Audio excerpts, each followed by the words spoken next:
it's actually possible to be aware of the present moment, the now,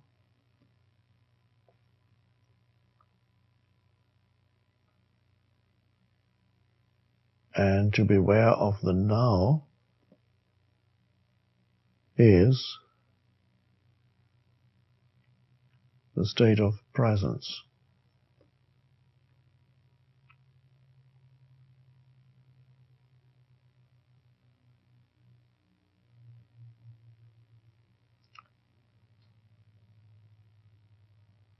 Now there are two levels to being aware of the now.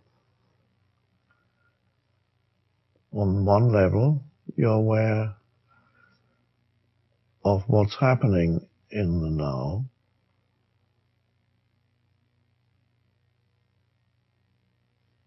Outside or inside of you.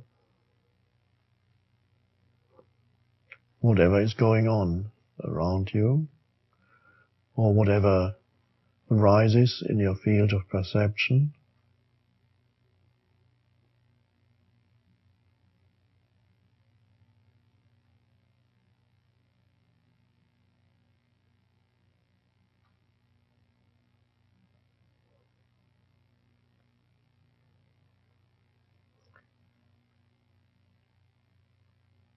And whatever arises inside you, a feeling or an emotion.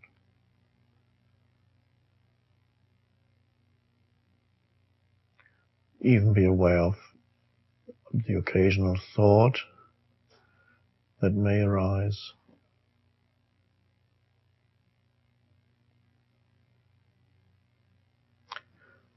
But to be aware of the now is really more than that. There's another deeper level. And this is what I'm referring to when I'm saying being aware of the now. Yes, you are aware of what's going on in the now, but you can also be aware of the now itself. This is very hard to talk about, because obviously the now itself, you can't see it or hear it, taste it or smell it or touch it. And obviously it's not a thought. Thinking now is not being aware of now.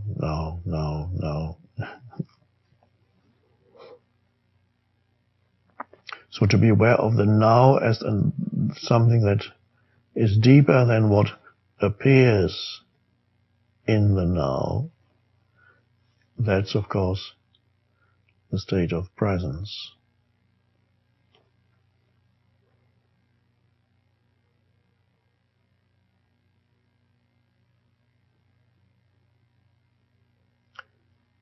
And this paradoxical thing is, when you're aware of the now, you're not really aware of anything.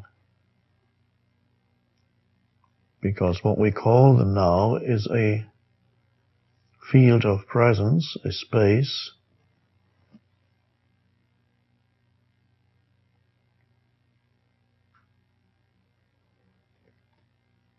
so to be aware of the now is as elusive as being aware of the space outside of you. Usually you're not aware of the space in the room that you're sitting in. You're aware of what's in the room, but you're not usually aware of the space.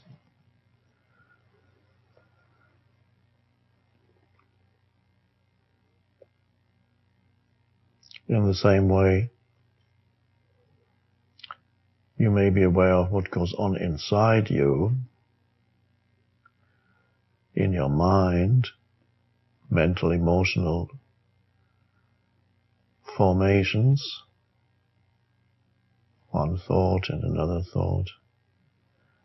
But can you be aware of a deeper level within you that is the equivalent of the space in the room that you're sitting in, and the equivalent of the furniture in your room is your thoughts. the content.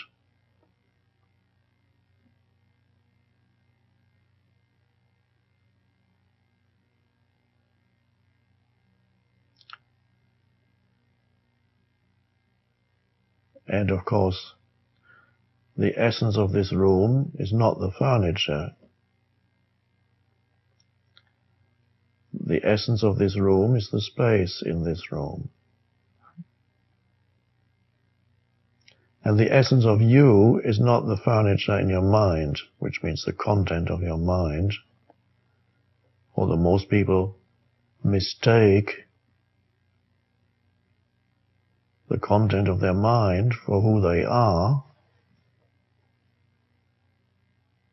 You have ideas in your head of who you are, and you derive your sense of self from the ideas in your head about who you are. But of course that's not essentially who you are, in the same way that the furniture in the room is not essentially the room.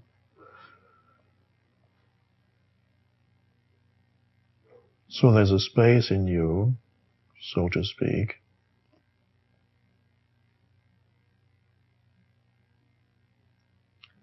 that is essentially who you are. And the furniture comes and goes. It's interchangeable. You can.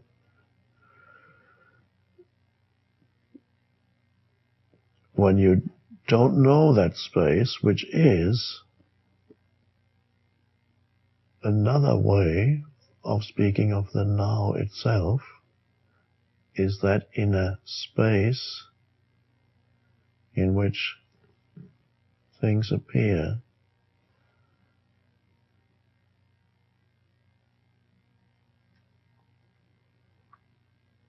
If you can be aware of that, in addition to being aware of what comes into the space, what is in the space, as sense perceptions, thoughts and emotions, which make up your so-called life,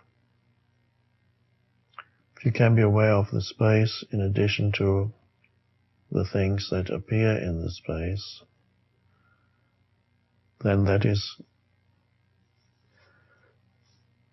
enlightened living,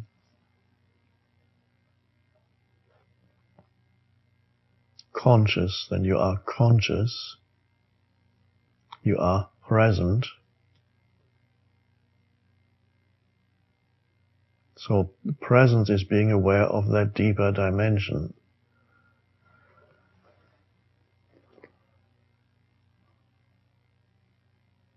So that you don't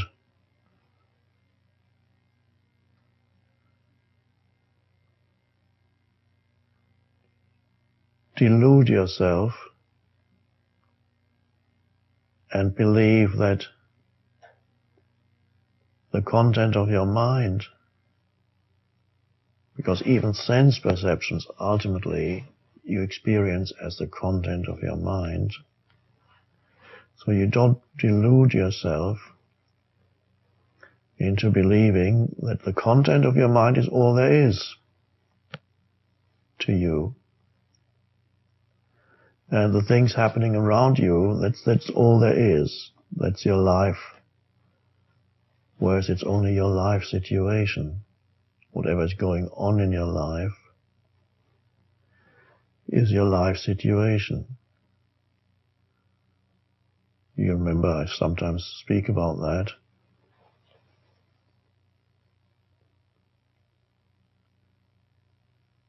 Is that all there is?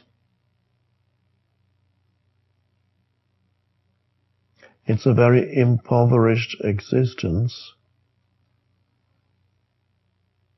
when all there is to you in your perception, that is your life situation.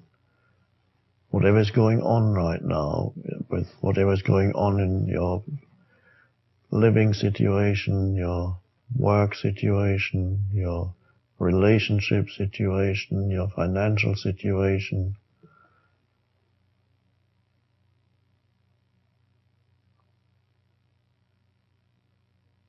And at any one time of your life, at least one of these areas is probably going to be problematic.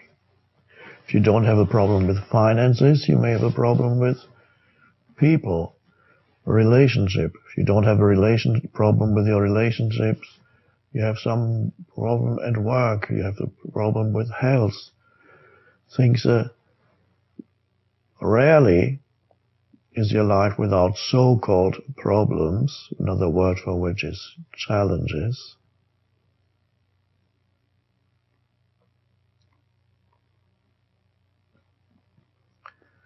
So to look for an end to the challenges so that you can finally take a breath and say, I have arrived.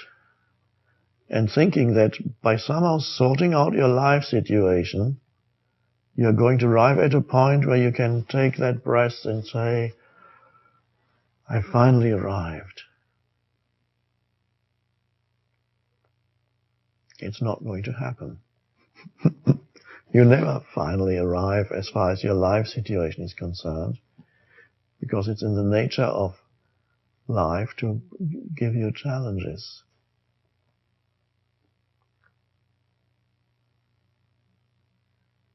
So is that pessimistic or negative when I say you're never going to arrive? Of course, not on that level, not on the level of the content of your life situation, the content of your mind. But you can arrive, and you can take that breath and say, oh, that's it. I have finally made it. You can do that by accessing, by realizing the deeper dimension in you of whatever you want to call it, whether you call it the now itself, whether you call it being aware of awareness itself, being aware of your beingness, the presence behind everything, being aware of yourself as the presence, not as what happens in the field of presence, but as the presence itself, a self-awareness of presence. That is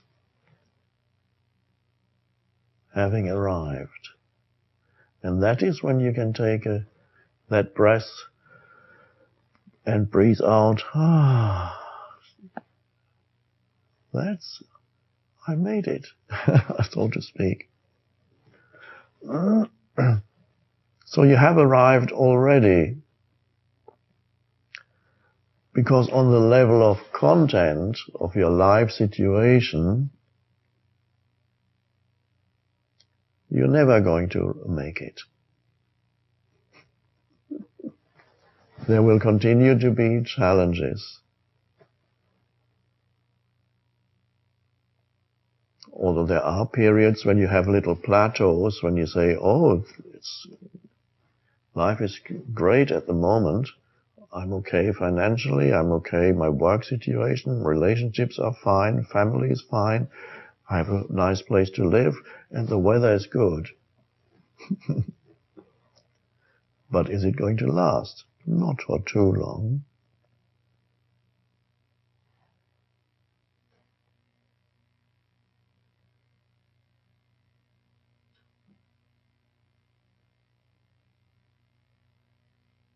And really, if we even want to use the word happiness,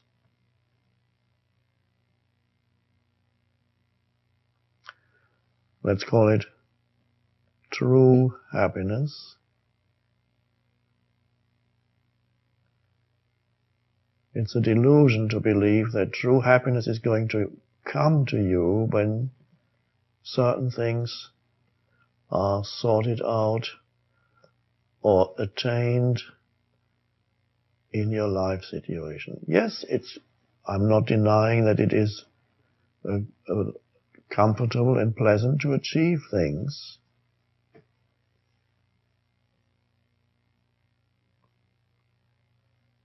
But any achievement is already an end point. So you achieve, you create this great thing, and there it is, and everybody says, oh, you're great.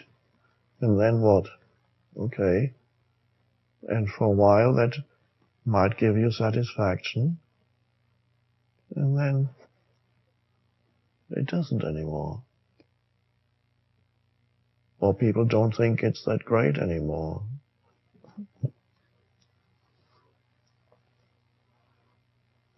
So happiness, true happiness, arises from that deeper, the realization of that deeper dimension in yourself. That's the source of satisfaction, true satisfaction. And to arrive at it, you don't need more time.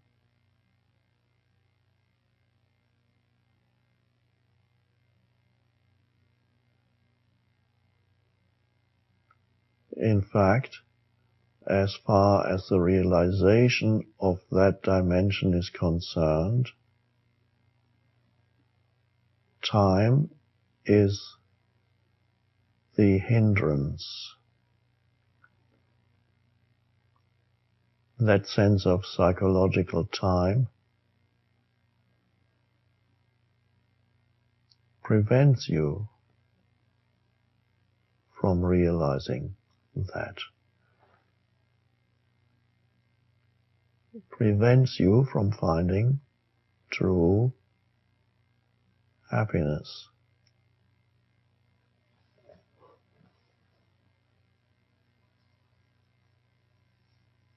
Contentment. Not sleepy contentment, alive contentment.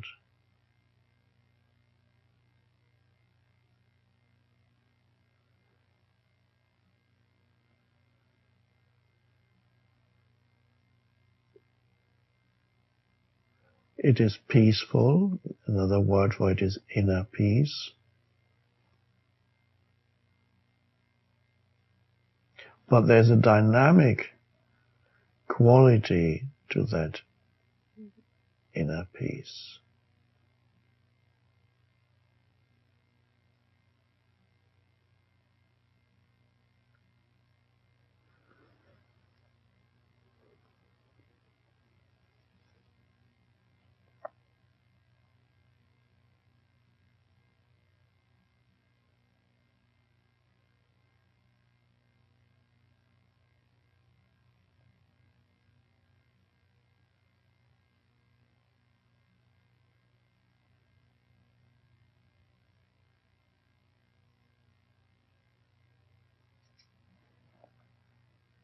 So really, that's the only way to become a truly peaceful human being and to bring peace into this world is to access that dimension in yourself.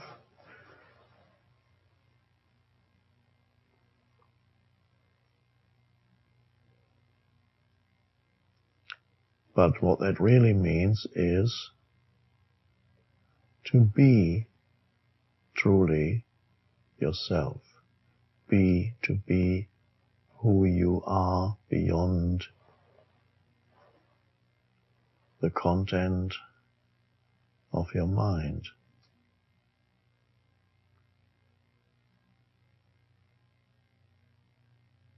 The unconditioned consciousness. Then you become intelligent in the true sense, or rather the one underlying intelligence that pervades the universe can then flow through you and express itself, even as the creation of some new form, whatever that may be.